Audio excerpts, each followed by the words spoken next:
Hello friends, अस्सलाम वालेकुम। उम्मीद है आप खैरियत से होंगे। आज की वीडियो उन स्टूडेंट्स के लिए है जिनको एडमिशन नोटिस और दूसरे डॉक्यूमेंट्स मिल गए हैं या सिर्फ एडमिशन नोटिस मिले हैं। सबसे पहले तो उन तमाम स्टूडेंट्स को मुबारकबाद। और जो खुशी की बात है वो ये है कि मैं देख रहा था लिस्ट हैं तो काफ़ी सारे पाकिस्तानी स्टूडेंट्स जो हैं उन्होंने सिक्योर किया एडमिशन इस साल। तो आज की जो वीडियो है वो कुछ डॉक्यूमेंट्स की इंफॉर्मेशन के बारे में है। सबसे पहले तो स्कॉलरशिप टाइप का यूजुअली आपको पता होगा स्टूडेंट्स को, लेकिन कुछ स्टूडेंट्स हैं जिनके स्टिल ये क्वेश्चन होता है कि स्कॉलरशिप की जो टाइप्स है उसका क्या मतलब है। आपको पता है कि जो CSE स्कॉलरशिप है उसमें 3000 RMB आपको जो है स्कॉलरशिप मिलता है स्टाइपेंड। और आपकी जो रेजिडेंस होती है वो यूनिवर्सिटी में फ्री होती है, जो यूनिवर्सिटी की इंटरनेशनल डॉर्मेट्री होती है।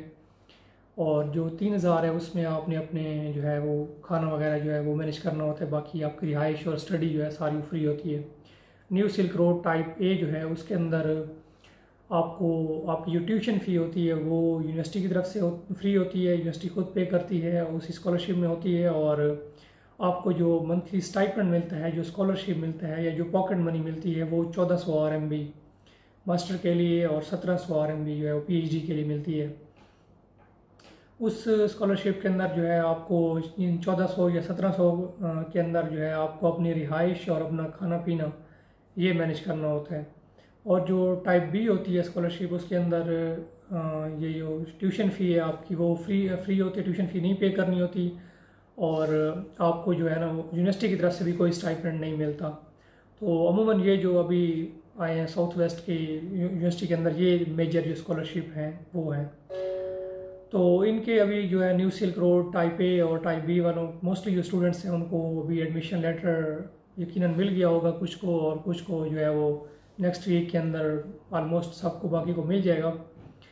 तो स्टूडेंट का जो फर्स्ट क्वेश्चन होता है वो ये होता है कि हमने अब क्या करना है, इन जो डॉक्यूमेंट्स हैं इनका क्या करना है। सबसे पहले तो आपको जो है फर्स्ट ऑफ ऑल इस साल ये है कि पहले उन्होंने एडमिशन लेटर भेजे है और बाद में मेरे ख्याल में जो है ना वो कुछ दिन बाद आपको वीज़ा फॉर्म भी भेज देंगे और फिर ईमेल के ज़रिए। और फिर बाद में उसके बाद जो है जो आपने गिवन एड्रेस है दिया है पोस्ट ऑफिस का एड्रेस, उसके ऊपर आपका एडमिशन लेटर जो है ओरिजिनल और आपका जो ओरिजिनल वीज़ा फॉर्म है वो भी आ जाएगा।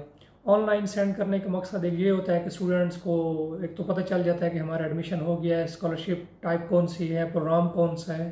ये बहुत इंपॉर्टेंट चीज़ें हैं कि आपको पता हो कि आपका प्रोग्राम कौन सा है, आपका मेजर कौन सा है। और ये सारी डिटेल जो होती है वो इसके अंदर होती है। और दूसरा ये होता है कि कुछ जो कंट्रीज़ हैं उनके अंदर आपकी जो एम्बेसीज़ हैं वीज़ा के लिए वो सॉफ्ट कॉपीज़ एक्सेप्ट करती हैं। मतलब ये है कि जो आपको ईमेल में वो डॉक्यूमेंट्स भेजते हैं उनको आप प्रिंट करके वो ही जमा करवा सकते हैं। लेकिन कुछ कंट्रीज़ के अंदर जो है वो एक्सेप्ट नहीं करती एम्बेसीज़ जो हैं ये जो सॉफ्ट कॉपीज़ हैं, तो इसलिए आपको वो हार्ड कॉपीज़ भी भेज देते हैं जो आपका एड्रेस होता है। लेकिन पाकिस्तान के अंदर जो है एम्बेसीज़ हैं, जो हमारा एक्सपीरियंस है लास्ट ईयर का, तो वो सॉफ्ट कॉपीज़ जो है ना वो एक्सेप्ट करते हैं। तो इसीलिए आप वो सॉफ्ट कॉपीज़ के ज़रिए वीज़े तक जा सकते हैं, वीज़े की प्रोसेस तक। लेकिन उससे पहले जो है जो आपको डॉक्यूमेंट्स रिक्वायर होते हैं, जो फाइल बनानी है वीज़ा के लिए वो ज़रूरी है, उसके जो डॉक्यूमेंट्स हैं। अभी जो है आपके पास काफ़ी टाइम है, आप आराम से जो अपने डॉक्यूमेंट्स रिमेनिंग हैं वो बनवा सकते हैं अगर आपने नहीं बनवाए तो। सबसे पहले जो चीज़ें हैं, आप अप्लाई करते वक्त में एक मेडिकल सर्टिफिकेट बनवाते हैं और एक पुलिस करेक्टर सर्टिफिकेट बनाते हैं। अमूमन जो अप्लाई करते वक्त स्टूडेंट मेडिकल सर्टिफिकेट बनवाते हैं वो अपने इलाके के DHQ से बनवा लेते हैं या लोकल किसी मेडिकल इंस्टीट्यूशन से बनवाते हैं। लेकिन उस वक्त तो वो एक्सेप्टेबल होता है, बट जब आप फाइनल वीज़ा के लिए जाते हैं तो उसमें भी मेरे ख्याल में वीज़ा के लिए भी ये ज़रूरी नहीं है, अलबत्ता अगर आप बनवा लें तो बेहतर है। जो मेडिकल पाकिस्तान से बनवाने का जो रिकमेंडेड है वो इसलिए है क्योंकि पाकिस्तान में जो चाइनीज़ एक्यूपंक्चर सेंटर है F10 मरकज़ के अंदर, अमूमन जो स्टूडेंट्स हैं वो वहीं से बनवा लेते हैं।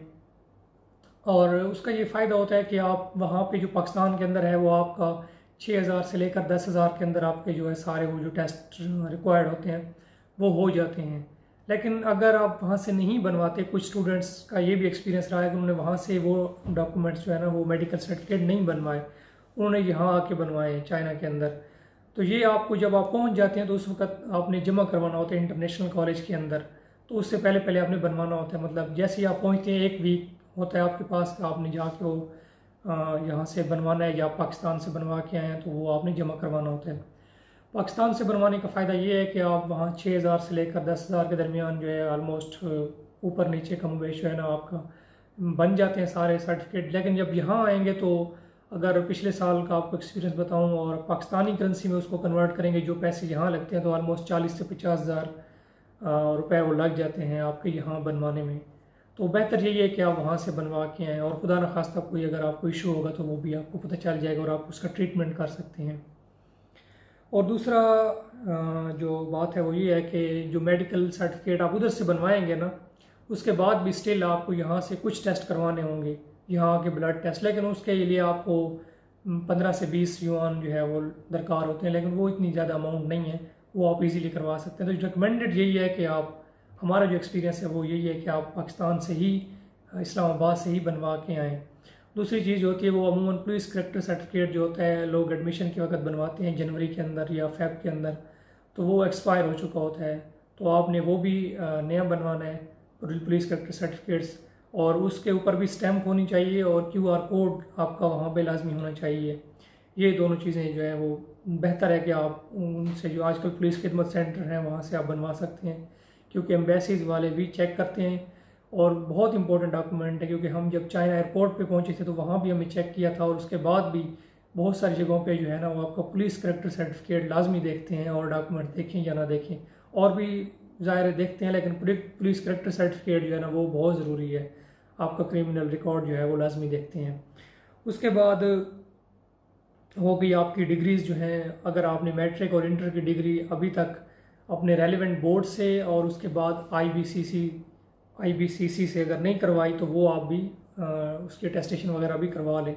पहले आपने बोर्ड में भेजनी है और बोर्ड वाले वो आपको वेरीफाई करके उसके इन्वेलप के अंदर डाल देंगे और वो आप इन्वेलप आपने IBCC इस्लामाबाद सेंड करना है। उसके भी दो तरीके हैं, एक तो या आप अर्जेंट उनकी बुकिंग कर सकते हैं, सेल्फ आप खुद जा सकते हैं, या आप कोरियर के ज़रिए जैसे TCS वगैरह है इनके ज़रिए भेजेंगे। इनके ज़रिए भेजेंगे तो वो पैसे मेरे ख्याल में कम होती है फ़ीस उसकी, और अगर अर्जेंट बुकिंग करेंगे तो उसकी फ़ीस डबल होती है। तो वो एक है, आप अभी चूँकि आपके पास टाइम है, जो भी स्टूडेंट्स हैं उनके पास टाइम है, तो वो इजीली जो है ना वो TCS के ज़रिए ही करवा सकते हैं। और जो आपकी हायर एजुकेशन की डिग्रीज़ हैं, मतलब BS की डिग्री, उसके अंदर डिग्री, ऑफिशियल डिग्री और ऑफिशियल ट्रांसक्रिप्ट, ओरिजिनल डिग्री और ओरिजिनल ट्रांसक्रिप्ट, वो आपने HEC से करवानी होती है वेरीफाई। HEC से भी वेरीफाई जो है वो सेम है, एक तो है कि आप किसी कंपनी के ज़रिए, कोरियर कंपनी जो सर्विसेज देती हैं उसके ज़रिए करवाएंगे तो ऑलमोस्ट 1,000 से 2,000 के दरमियान आपका जो है ना वो खर्चा हो जाएगा। बट अगर आप अर्जेंट करवाते हैं, चूँकि मैंने खुद जो है ना वो अर्जेंट करवाई थी, उस वक्त मेरे पास टाइम नहीं था, तो अर्जेंट में ये होता है कि आप खुद टाइम, डेट और सारी चीज़ें खुद सेलेक्ट करते हैं, आपकी अपॉइंटमेंट होती है वहाँ पे, आपने जो आप टाइम बताएंगे और जो आप डेट सेलेक्ट करेंगे उसी डेट में आपकी वहाँ पे अपॉइंटमेंट होगी और आप जाएंगे और आपको उसी दिन हो जाएगी। लेकिन उसकी फ़ीस मेरी जो है 7,000 लगी थी, और वैसे उस वक्त 1100-1200 फ़ीस थी, वो कुछ कोरियर का चार्जेस जो हैं वो ऐड हो जाएंगे। तो ये दोनों चीज़ें हैं। अच्छा, अभी जो एक इशू है वो ये है कि कुछ स्टूडेंट्स जो हैं वो अभी उनकी डिग्री कंप्लीट हुई है और उन्होंने अभी उनके जो है थीसिस वगैरह का वाइवा है और वो रहते हैं, तो उनके लिए ये है कि वो एज़ सुन एज़ पॉसिबल कोशिश करें कि उनका वाइवा हो जाए थीसिस का, और उसके बाद वो अपनी डिपार्टमेंटल ट्रांसक्रिप्ट निकलवाएं एज़ सुन एज़ पॉसिबल।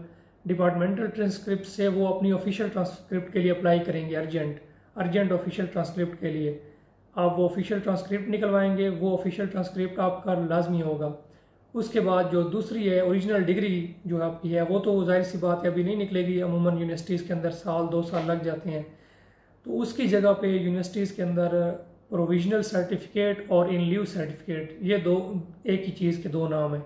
तो ये वाला सर्टिफिकेट जो होता है जो इक्विवेलेंट होता है डिग्री की, और ये एग्जामिनेशन जो ब्रांच है आपकी यूनिवर्सिटी की वो इशू करती है, और इसके ऊपर एग्जामिनर जो है, कंट्रोलर एग्जामिनर, उसके साइन भी होने चाहिए ओरिजिनल। वो साइन भी आपके सॉफ्ट वाले नहीं होने चाहिए जैसे वो कॉपी करते हैं, तो अगर वो होंगे तो मे बी आप HEC उसको एक्सेप्ट ना करें।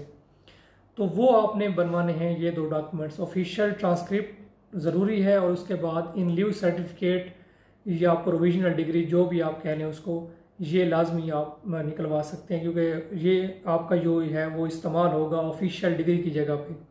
अगर ये दोनों डॉक्यूमेंट्स होंगे तो ठीक है, वरना जिन लोगों ने पिछले साल में बैचलर कंप्लीट किए अभी उनके पास ऑलमोस्ट डिग्री आ गई होगी ऑफिशियल, और वो उसी की जगह वही HEC से वेरीफाई करवा के वो जमा करवा सकते हैं।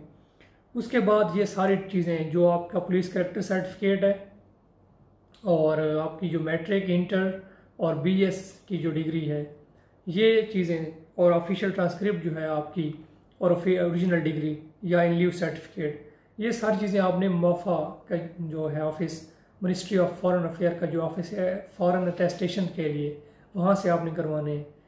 तो उसके लिए आपको डायरेक्ट जाना पड़ेगा वहाँ पे उसी दिन। वो एक दिन का काम है, वो एक दिन में ही हो जाता है, मतलब उसके लिए आपको अपॉइंटमेंट लेने की ज़रूरत नहीं है, या वो प्रोसेस ही मेरे ख्याल में इस तरह का है कि आपको लाइव जाना पड़ता है। और उसके अखराजात जो हैं वो कुछ ज़्यादा नहीं है, ऑलमोस्ट 100-200 रुपये लग जाएंगे। आपको कुछ टिकटें वगैरह ख़रीदनी होती हैं, मतलब 25-25 रुपये की या इस तरह की, हर डॉक्यूमेंट्स के ऊपर कुछ टिकटें लगती हैं, वो वैरी करता है। तो वो आपने उसी वक्त करवा के अटेस्टेशन, और वो आपके डॉक्यूमेंट्स के ऊपर एक QR कोड लगा देंगे वेरीफाई करके कि ये जो है ना पीछे IBCC से और HEC से वेरीफाइड है डॉक्यूमेंट। तो वो आपने करवाना है। उसके बाद जो है आपके तब तक जो है आपके एडमिशन लेटर जो है आपका चाइनीज़ में और इंग्लिश में, और साथ एक और डॉक्यूमेंट होगा चाइनीज़ के अंदर लिखा हुआ, वो भी आपकी एडमिशन की ही अटेस्टेशन करता है कि एडमिशन वाकई हो गया। और उसके बाद जो आपका JW फॉर्म है, वीज़ा फॉर्म है वो, और ये सारे जो फॉर्म हैं ये मिला के आपने, और पिक्चर और पासपोर्ट आपका, तो ये जो है आप, और बैंक स्टेटमेंट जो इम्पोर्टेंट डॉक्यूमेंट और रह गया है, new silk road type A है या B है, उसका आपको बैंक स्टेटमेंट चाहिए होती है। उसका भी एक्सपीरियंस जो है वो हमारा डिफरेंट एक्सपीरियंस था। जो मेरे साथ कोई दोस्त थे, हमारी एक ही दिन अपॉइंटमेंट थी, और मुख्तलिफ जो काउंटर्स बने होते हैं वहाँ पे गए। हमारे कुछ स्टूडेंट्स थे वो न्यू सिल्क रोड A के ऊपर थे और कुछ B के ऊपर। तो सम टाइम ये होता है कि वो कंसीडर कर लेते हैं कि आपका जो new silk road type A है ये फुली फंडेड है, बट सम टाइम वो कंसीडर नहीं करते कि ये फुली फंडेड नहीं है। अगर फुली फंडेड कंसीडर कर लें तो भी आपको उस वक़्त हमें जो है वो 6-7 लाख की थी हमारी बैंक स्टेटमेंट। कुछ स्टूडेंट्स की वो चल गई थी, उन्होंने एक्सेप्ट कर ली थी, बट मेरा new silk road type A था और मेरी जो है वो बैंक स्टेटमेंट 7 लाख की थी, तो उन्होंने एक्सेप्ट नहीं की थी। उन्होंने कहा था कि आपकी जो है ना पर ईयर 5 लाख होनी चाहिए, और मेरी डिग्री चूँकि 3 साल की थी मास्टर, तो 15 लाख रुपए जो है ना वो मुझे चाहिए थे अकाउंट में। तो ये चीज़ जो चीज़ है वो इम्पोर्टेंट है कि आप पहले से ही उसको बनवा के रखें। अभी उसकी रिक्वायरमेंट नहीं पता मुझे इस साल कितनी है। ऑलमोस्ट पिछले साल जब हम आए थे तो जो युआन था वो 32 रुपीज़ का था एक युआन। अभी चूँकि 42 का है, तो मे बी के 5 से 7 लाख तक वो कहेंगे आपको सालाना जो है वो चाहिए। तो वो जल्द आ जाएगी उसकी डिटेल भी कि आपको कितने की स्टेटमेंट चाहिए टाइप A और टाइप B के लिए, ऑलमोस्ट सेम ही होती है। तो ये चीज़, और दूसरी जो चीज़ है कि एक्टिव अकाउंट का आपका जो है फॉर्म होता है, बैंक बना के देता है कि ये अकाउंट वाकई ही एक्टिव है और इसमें इतने पैसे इस वक्त मौजूद हैं, तो वो भी बैंक से बनवा के आपको साथ लगाना होता है। तो ये टोटल ऑलमोस्ट जो यही है, जो मेरा एक्सपीरियंस है वो यही डॉक्यूमेंट्स हमें चाहिए होते हैं वीज़ा के लिए। और उसके बाद ये है कि ये जब आपके पास कंप्लीट होंगे तो आप उसके लिए वीज़ा के लिए अप्लाई करेंगे, अपॉइंटमेंट लेंगे। अपॉइंटमेंट भी लेने के लिए ऑलमोस्ट आपको 10-15 दिन बाद की अपॉइंटमेंट मिलेगी, तो वो आप लेंगे ऑलमोस्ट अगस्त के महीने में, चूँकि आप जहाँ पहुँचें और आपका जो है ना वो नेक्स्ट मंथ से ही स्टार्ट हो। तो अभी चूँकि आपके पास टाइम है तो आप ये डॉक्यूमेंट्स के ऊपर फोकस करें, ये डॉक्यूमेंट्स तैयार करें, और उसके बाद जो है इंशाल्लाह नेक्स्ट आपके जो डॉक्यूमेंट्स हैं आपको ओरिजिनल उसमें भी मिल जाएंगे। इसके अलावा कोई कन्फ्यूजन या कोई सवाल हो तो आप कमेंट में लिख सकते हैं, हम इंशाल्लाह उसको भी एड्रेस कर देंगे। बहुत शुक्रिया। Best wishes for all of you. Thank you very much.